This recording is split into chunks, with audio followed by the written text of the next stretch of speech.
We are back with another horror story, The Horror Horn by Edward Frederick Benson. Long before man carved paths through the Alps, something else claimed the peaks. It still does, and tonight it hunts. Ah! For the past 10 days, Alhubel had basked in the radiant midwinter weather proper to its eminence of over 6,000 feet. From rising to setting the sun, so surprising to those who have hitherto associated it with a pale, tepid plate indistinctly shining through the murky air of England, had blazed its way across the sparkling blue, and every night the serene and windless frost had made the stars sparkle like illuminated diamond dust. Sufficient snow had fallen before Christmas to content the skiers, and the big rink, sprinkled every evening, had given the skaters each morning a fresh surface on which to perform their slippery antics. Bridge and dancing served to while away the greater part of the night, and to me, now for the first time tasting the joys of a winter in the Engadine, it seemed that a new heaven and a new earth had been lighted, warmed, and refrigerated for the special benefit of those who, like myself, had been wise enough to save up their days of holiday for the winter. But a break came in these ideal conditions. One afternoon the sun grew vapor-veiled, and up the valley from the northwest a wind frozen with miles of travel over ice-bound hillsides began scouting through the calm halls of the heavens. Soon it grew dusted with snow, first in small flakes driven almost horizontally before its congealing breath, and then in larger tufts as of swan's down. And though all day for a fortnight before the fate of nations and life and death had seemed to me of far less importance than to get certain tracings of the skate blades on the ice of proper shape and size, it now seemed that the one paramount consideration was to hurry back to the hotel for shelter. It was wiser to leave rocking turns alone than to be frozen in their quest. I had come out here with my cousin, Professor Ingram, the celebrated physiologist and alpine climber. During the serenity of the last fortnight, he had made a couple of notable winter ascents, but this morning his weather wisdom had mistrusted the signs of the heavens, and instead of attempting the ascent of the Piz Passug, he had waited to see whether his misgivings justified themselves. So there he sat now, in the hall of the admirable hotel, with his feet on the hot water pipes, and the latest delivery of the English post in his hands. This contained a pamphlet concerning the result of the Mount Everest expedition, of which he had just finished the perusal when I entered. "A very interesting report," he said, passing it to me, "and they certainly deserve to succeed next year. But who can tell what that final 6,000 feet may entail? 6,000 feet more, when you have already accomplished 23,000, does not seem much, but at present no one knows whether the human frame can stand exertion at such a height. It may affect not the lungs and heart only, but possibly the brain. Delirious hallucinations may occur. In fact, if I did not know better, I should have said that one such hallucination had occurred to the climbers already." "And what was that?" I asked. "You will find that they thought they came across the tracks of some naked human foot at a great altitude. That looks at first sight like an hallucination. What more natural than that a brain excited and exhilarated by the extreme height should have interpreted certain marks in the snow as the footprints of a human being? Every bodily organ at these altitudes is exerting itself to the utmost to do its work, and the brain seizes on those marks in the snow and says, 'Yes, I'm all right, I'm doing my job, and I perceive marks in the snow which I affirm are human footprints.' You know, even at this altitude, how restless and eager the brain is, how vividly, as you told me, you dream at night. Multiply that stimulus and that consequent eagerness and restlessness by 3, and how natural that the brain should harbor illusions. What, after all, is the delirium which often accompanies high fever, but the effort of the brain to do its work under the pressure of feverish conditions? It is so eager to continue perceiving that it perceives things which have no existence. And yet you don't think that these naked human footprints were illusions," said one.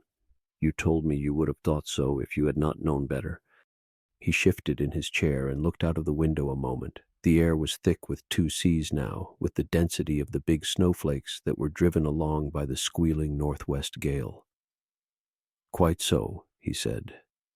"In all probability the human footprints were real human footprints. I expect that they were the footprints, anyhow, of a being more nearly a man than anything else.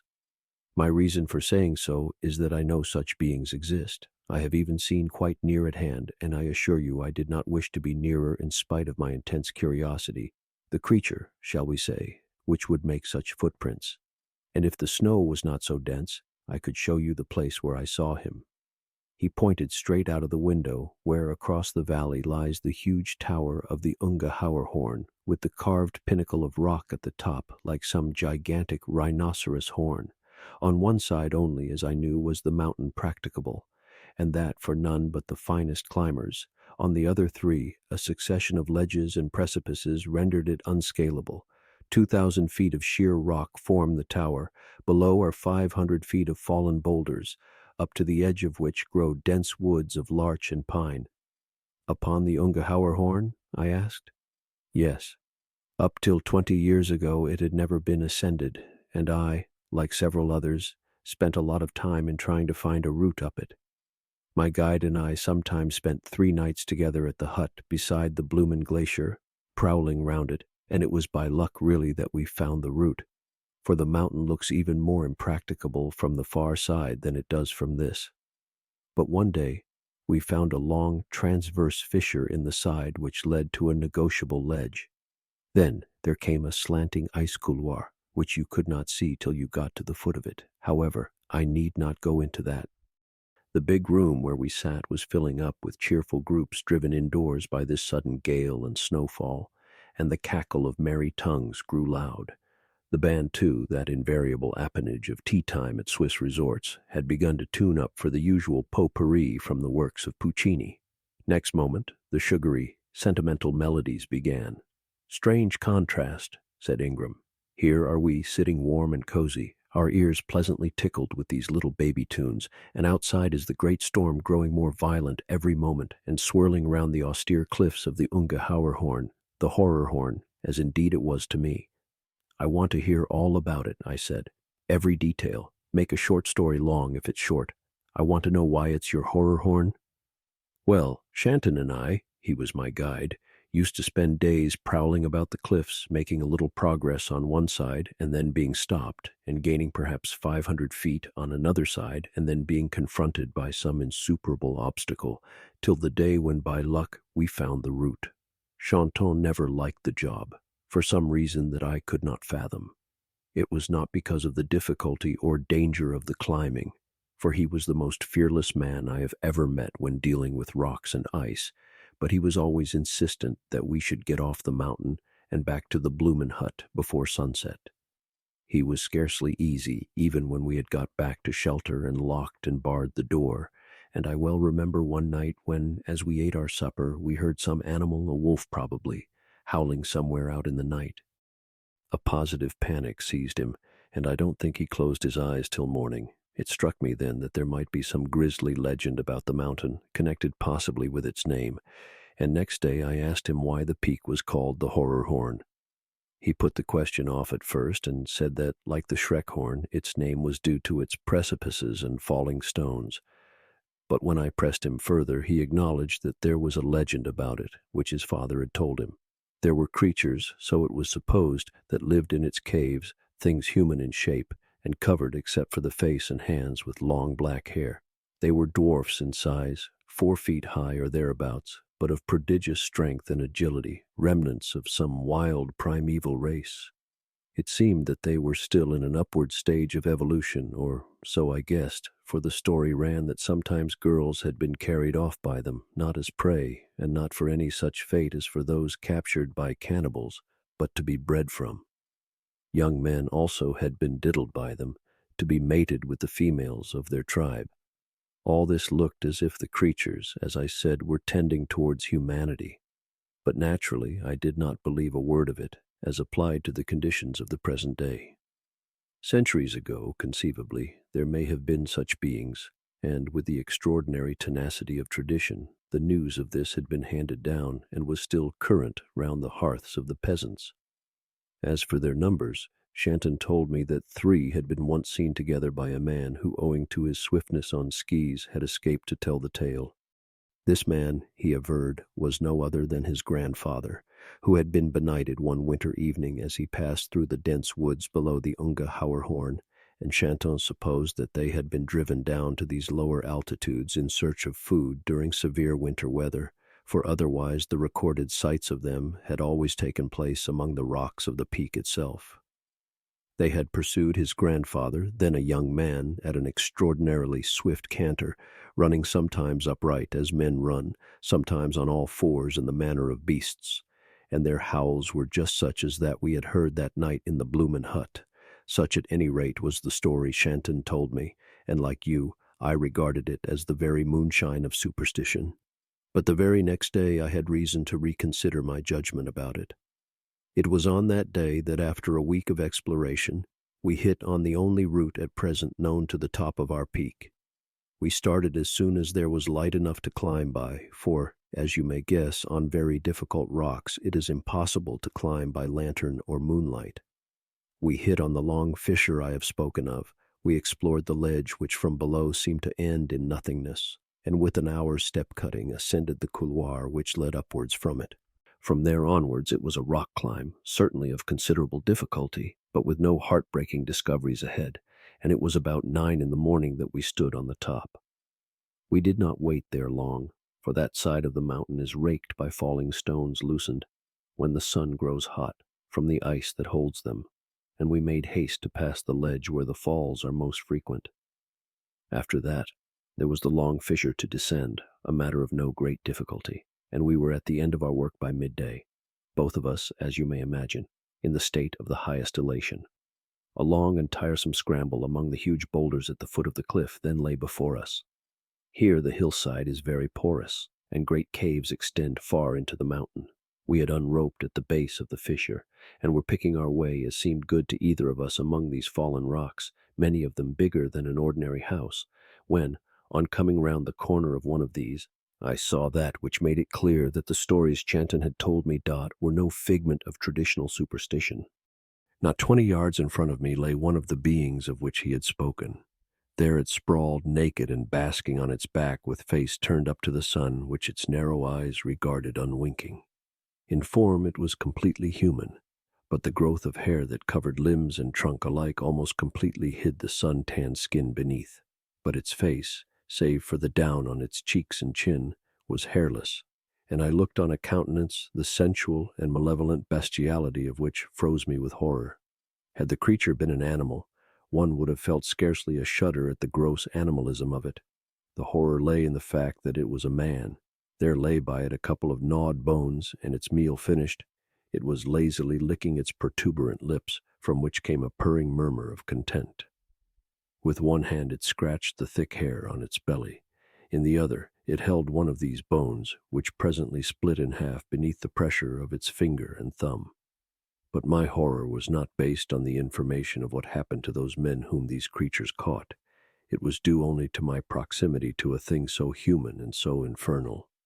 The peak, of which the ascent had a moment ago filled us with such elated satisfaction, became to me an Ungeheuerhorn indeed, for it was the home of beings more awful than the delirium of nightmare could ever have conceived. Shanton was a dozen paces behind me, and with a backward wave of my hand I caused him to halt. Then, withdrawing myself with infinite precaution so as not to attract the gaze of that basking creature, I slipped back round the rock, whispered to him what I had seen, and with blanched faces we made a long detour, peering round every corner and crouching low, not knowing that at any step we might not come upon another of these beings, or that from the mouth of one of these caves in the mountainside there might not appear another of those hairless and dreadful faces, with perhaps this time the breasts and insignia of womanhood. That would have been the worst of all. Luck favored us, for we made our way among the boulders and shifting stones, the rattle of which might at any moment have betrayed us, without a repetition of my experience, and once among the trees we ran, as if the Furies themselves were in pursuit. Well now did I understand, though I dare say I cannot convey, the qualms of Shanton's mind when he spoke to me of these creatures. Their very humanity was what made them so terrible, the fact that they were of the same race as ourselves, but of a type so abysmally degraded that the most brutal and inhuman of men would have seemed angelic in comparison. The music of the small band was over before he had finished the narrative, and the chattering groups round the tea table had dispersed. He paused a moment. There was a horror of the spirit, he said, which I experienced then, from which I verily believe I have never entirely recovered. I saw then how terrible a living thing could be, and how terrible in consequence was life itself. In us all, I suppose, lurks some inherited germ of that ineffable bestiality, and who knows whether, sterile as it has apparently become in the course of centuries, it might not fructify again. When I saw that creature sun itself, I looked into the abyss out of which we have crawled, and these creatures are trying to crawl out of it now, if they exist any longer. Certainly for the last 20 years there has been no record of their being seen, until we come to this story of the footprint seen by the climbers on Everest. If that is authentic, if the party did not mistake the footprint of some bear or what not for a human tread, it seems as if still this bestranded remnant of mankind is in existence. Now Ingram had told his story well. But sitting in this warm and civilized room, the horror which he had clearly felt had not communicated itself to me in any very vivid manner. Intellectually, I agreed, I could appreciate his horror, but certainly my spirit felt no shudder of interior comprehension. But it is odd, I said, that your keen interest in physiology did not disperse your qualms. You were looking, so I take it, at some form of man more remote probably than the earliest human remains. Did not something inside you say, this is of absorbing significance? He shook his head. No, I only wanted to get away, said he. It was not, as I have told you, the terror of what, according to Shanton's story, might await us if we were captured. It was sheer horror at the creature itself. I quaked at it. The snowstorm and the gale increased in violence that night, and I slept uneasily, plucked again and again from slumber by the fierce battling of the wind that shook my windows as if with an imperious demand for admittance. It came in billowy gusts, with strange noises intermingled with it, as for a moment it abated, with flutings and moanings that rose to shrieks as the fury of it returned. These noises, no doubt, mingled themselves with my drowsed and sleepy consciousness, and once I tore myself out of nightmare, imagining that the creatures of the horror horn had gained footing on my balcony and were rattling at the window bolts. But before morning the gale had died away, and I awoke to see the snow falling dense and fast in a windless air.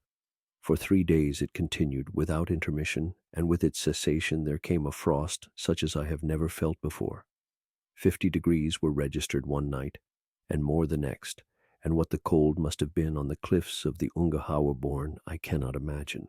Sufficient, so I thought, to have made an end altogether of its secret inhabitants. My cousin, on that day 20 years ago, had missed an opportunity for study which would probably never fall again either to him or another. I received one morning a letter from a friend saying that he had arrived at the neighboring winter resort of St. Luigi and proposing that I should come over for a morning's skating and lunch afterwards. The place was not more than a couple of miles off, if one took the path over the low, pine-clad foothills, above which lay the steep woods below the first rocky slopes of the Ungehauerhorn, and accordingly, with a knapsack containing skates on my back, I went on skis over the wooded slopes and down by an easy descent again onto St. Luigi. The day was overcast. Clouds entirely obscured the higher peaks, though the sun was visible, pale and unluminous, through the mists. But as the morning went on, it gained the upper hand, and I slid down into St. Luigi beneath a sparkling firmament. We skated and lunched, and then, since it looked as if thick weather was coming up again, I set out early about 3 o'clock for my return journey. Hardly had I got into the woods when the clouds gathered thick above, and streamers and skeins of them began to descend among the pines through which my path threaded its way. In 10 minutes more, their opacity had so increased that I could hardly see a couple of yards in front of me. Very soon I became aware that I must have got off the path, for snow-cowled shrubs lay directly in my way, and casting back to find it again, I got altogether confused as to direction. But though progress was difficult, I knew I had only to keep on the ascent, and presently I should come to the brow of these low foothills, and descend into the open valley where Alhubel stood. So on I went, stumbling and sliding over obstacles, and unable, owing to the thickness of the snow, to take off my skis. for I should have sunk over the knees at each step. Still the ascent continued, and looking at my watch, I saw that I had already been near an hour on my way from St. Luigi, a period more than sufficient to complete my whole journey. But still I stuck to my idea that though I had certainly strayed far from my proper route, a few minutes more must surely see me over the top of the upward way, and I should find the ground declining into the next valley.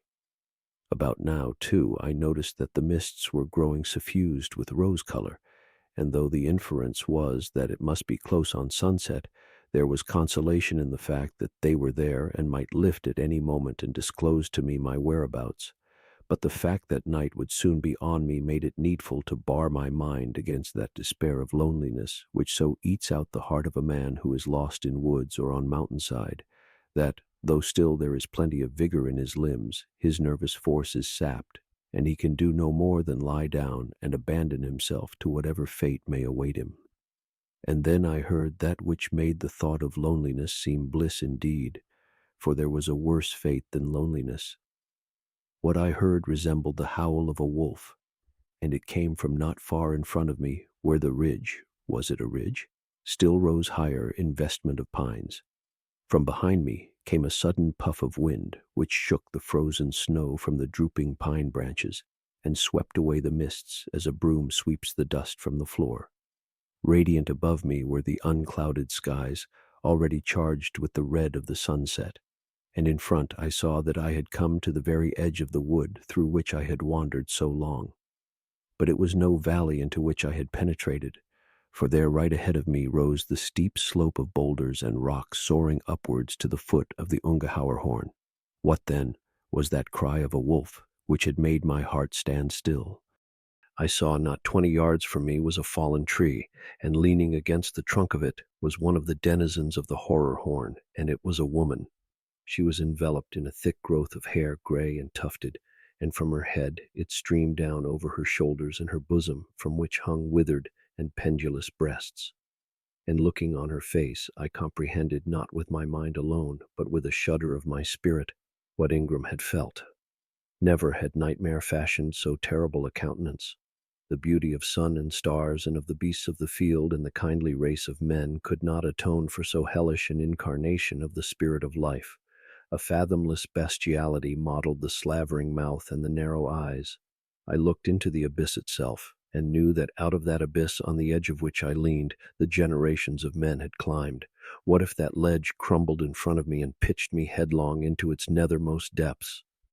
In one hand she held by the horns a chamois that kicked and struggled. A blow from its hind leg caught her withered thigh, and with a grunt of anger she seized the leg in her other hand, and, as a man may pull from its sheath a stem of meadow grass, she plucked it off the body, leaving the torn skin hanging round the gaping wound. Then putting the red, bleeding member to her mouth, she sucked at it as a child sucks a stick of sweetmeat. Through flesh and gristle her short brown teeth penetrated, and she licked her lips with a sound of purring. Then, dropping the leg by her side, she looked again at the body of the prey, now quivering in its death convulsion, and with finger and thumb gouged out one of its eyes. She snapped her teeth on it, and it cracked like a soft-shelled nut. It must have been but a few seconds that I stood watching her, in some indescribable catalepsy of terror, while through my brain there pealed the panic command of my mind to my stricken limbs, be gone, while there is time. Then, recovering the power of my joints and muscles, I tried to slip behind a tree and hide myself from this apparition, but the woman, shall I say, must have caught my stir of movement, for she raised her eyes from her living feast and saw me. She craned forward her neck, she dropped her prey, and half rising began to move towards me. As she did this, she opened her mouth, and gave forth a howl such as I had heard a moment before. It was answered by another, but faintly and distantly, sliding and slipping, with the toes of my skis tripping in the obstacles below the snow. I plunged forward down the hill between the pine trunks. The low sun, already sinking behind some rampart of mountain in the west, reddened the snow and the pines with its ultimate rays. My knapsack with the skates in it swung to and fro on my back. One ski stick had already been twitched out of my hand by a fallen branch of pine, but not a second's pause could I allow myself to recover it. I gave no glance behind, and I knew not at what pace my pursuer was on my track, or indeed whether any pursued at all, for my whole mind and energy, now working at full power again under the stress of my panic, was devoted to getting away down the hill and out of the wood as swiftly as my limbs could bear me. For a little while I heard nothing but the hissing snow of my headlong passage, and the rustle of the covered undergrowth beneath my feet, and then, from close at hand behind me, once more the wolf howl sounded, and I heard the plunging of footsteps other than my own. The strap of my knapsack had shifted, and as my skates swung to and fro on my back, it chafed and pressed on my throat, hindering free passage of air, of which God knew my laboring lungs were in dire need, and without pausing I slipped it free from my neck, and held it in the hand from which my ski stick had been jerked. I seemed to go a little more easily for this adjustment, and now, not so far distant, I could see below me the path from which I had strayed. If only I could reach that, the smoother going would surely enable me to outdistance my pursuer, who even on the rougher ground was but slowly overhauling me, and at the sight of that ribbon stretching unimpeded downhill, a ray of hope pierced the black panic of my soul. With that came the desire, keen and insistent, to see who or what it was that was on my tracks, and I spared a backward glance. It was she, the hag whom I had seen at her gruesome meal. Her long gray hair flew out behind her, her mouth chattered and gibbered, her fingers made grabbing movements, as if already they closed on me. But the path was now at hand, and the nearness of it, I suppose, made me incautious. A hump of snow-covered bush lay in my path, and thinking I could jump over it, I tripped and fell, smothering myself in snow. I heard a maniac noise, half scream, half laugh, from close behind, and before I could recover myself, the grabbing fingers were at my neck, as if a steel vise had closed there, but my right hand, in which I held my knapsack of skates, was free, and with a blind, back-handed movement, I whirled it behind me at the full length of its strap, and knew that my desperate blow had found its billet somewhere. Even before I could look round, I felt the grip on my neck relax, and something subsided into the very bush which had entangled me. I recovered my feet and turned. There she lay, twitching and quivering. The heel of one of my skates, piercing the thin alpaca of the knapsack, had hit her full on the temple, from which the blood was pouring. But 100 yards away I could see another such figure coming downwards on my tracks, leaping and bounding. At that panic rose again within me, and I sped off down the white smooth path that led to the lights of the village already beckoning. Never once did I pause in my headlong going. There was no safety until I was back among the haunts of men. I flung myself against the door of the hotel and screamed for admittance, though I had but to turn the handle and enter, and once more, as when Ingram had told his tale, there was the sound of the band and the chatter of voices, and there, too, was he himself, who looked up and then rose swiftly to his feet as I made my clattering entrance. "I have seen them too," I cried. "Look at my knapsack. Is there not blood on it? It is the blood of one of them, a woman, a hag, who tore off the leg of a chamois as I looked and pursued me through the accursed wood. Whether it was I who spun round, or the room which seemed to spin round me, I knew not. But I heard myself falling, collapsed on the floor, and the next time that I was conscious at all, I was in bed. There was Ingram there, who told me that I was quite safe, and another man, a stranger, who pricked my arm with the nozzle of a syringe and reassured me. A day or two later I gave a coherent account of my adventure, and 3 or 4 men, armed with guns, went over my traces. They found the bush in which I had stumbled, with a pool of blood which had soaked into the snow, and still following my ski tracks, they came on the body of a chamois, from which had been torn one of its hind legs, and one eye socket was empty. That is all the corroboration of my story that I can give the reader, and for myself I imagine that the creature which pursued me was either not killed by my blow, or that her fellows removed her body. Anyhow, it is open to the incredulous to prowl about the caves of the Ungeheuerhorn and see if anything occurs that may convince them. And with that we reach the end of the story. She might have disappeared. I say she returned home with the help of her little friends. If you ever hear footsteps behind you in the snow, don't turn around and start running.